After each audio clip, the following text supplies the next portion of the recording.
I stand in a dark room. It is very large and I can barely see the black outlines of the walls. Around me are golden cages which hang from the ceiling by long chains.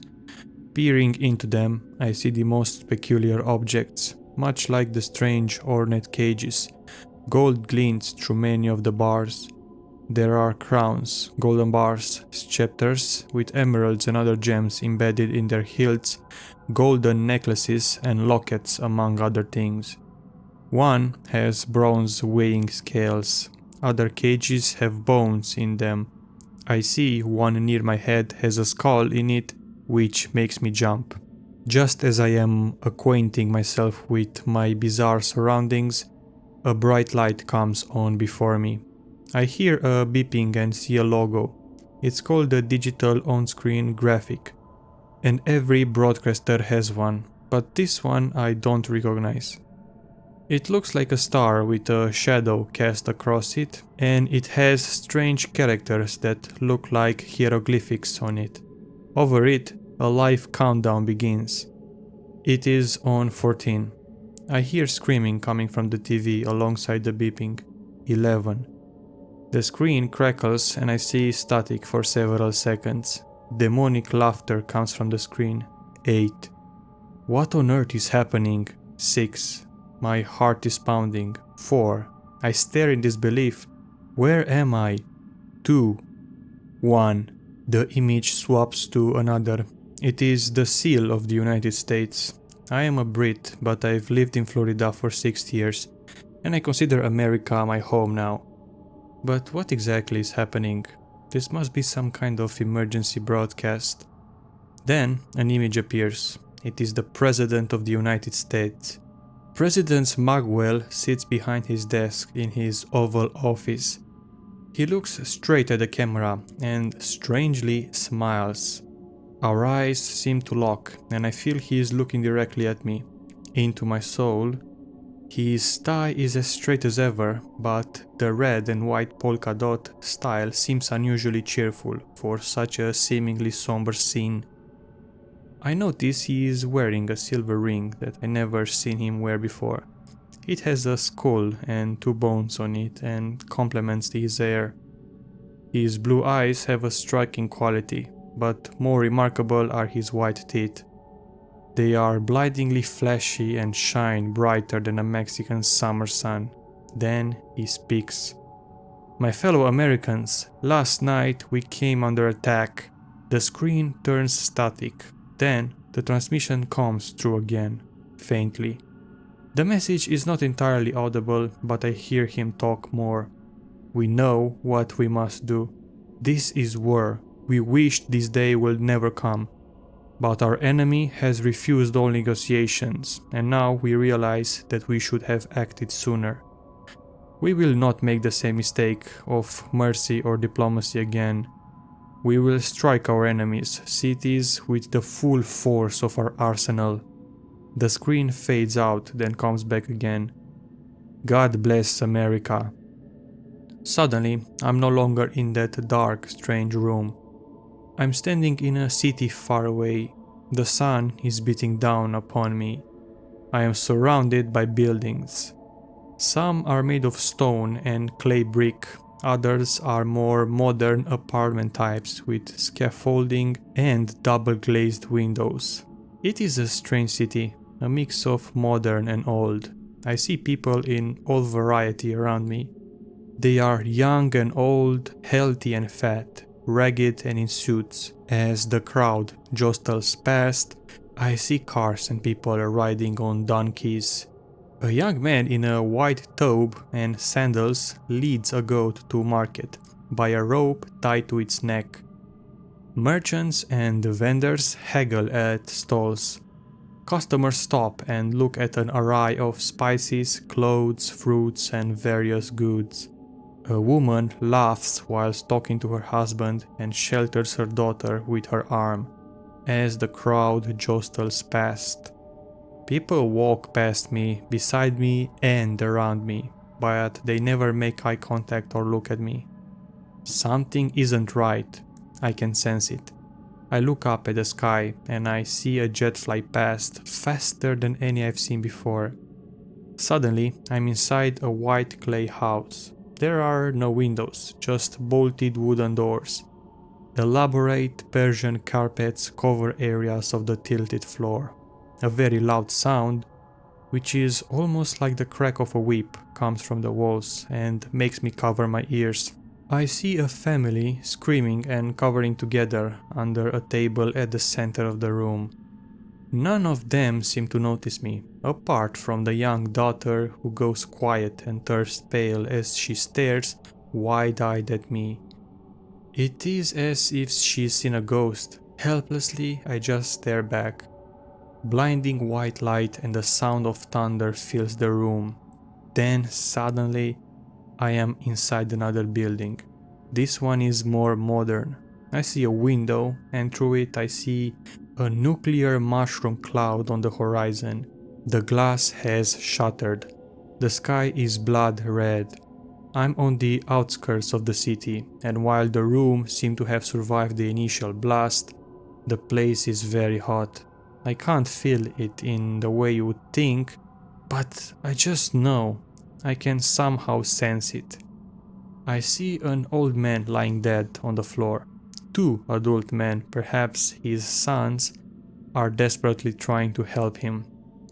They are talking to each other, and whilst I can't speak their language, I know what they are saying. They think he has passed out from the shock.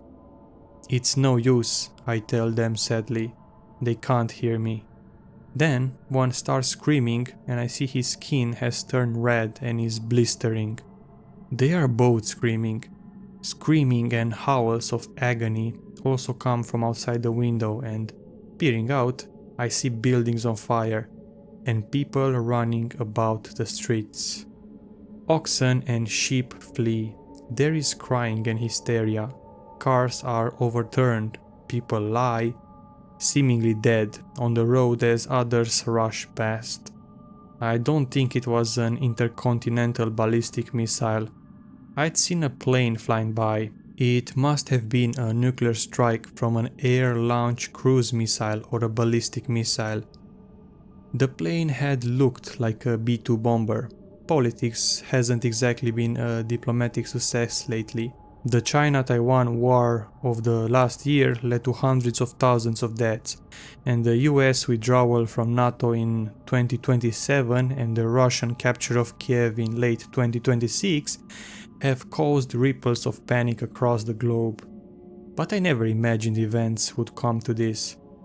I stand in horror, staring at the burning calamity that is everything. Then it's gone. I am staring at the ceiling of my bedroom. My bedroom. The sunlight is coming through the curtains. I can't move my body. Then I realize it is sleep paralysis. I've been here a million times before. I realize I need to sleep more. I allow myself to drift off. I gasp. My temple is throbbing. It was all just a dream. I check my phone. There is no signal. But I see the time is 7:03 a.m. I get up and go to the bathroom. I stare at my face in the mirror. That was a dream I don't want to have again.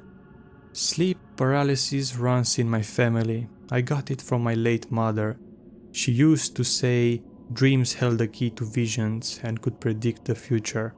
I never really believed that, but she had strange dreams. Before COVID, she dreamt of an outbreak of a virus that came from Russia and caused the pandemic. Her dream had been intensely vivid and she had told me about it in 2019. She had seen men in masks and people being tested in drive-in stations where tents had been set up. She claimed in her dream that people were given a test that gave a result on a device that looked like a test cassette. That was either a red line or a blue one, and the red meant you were infected.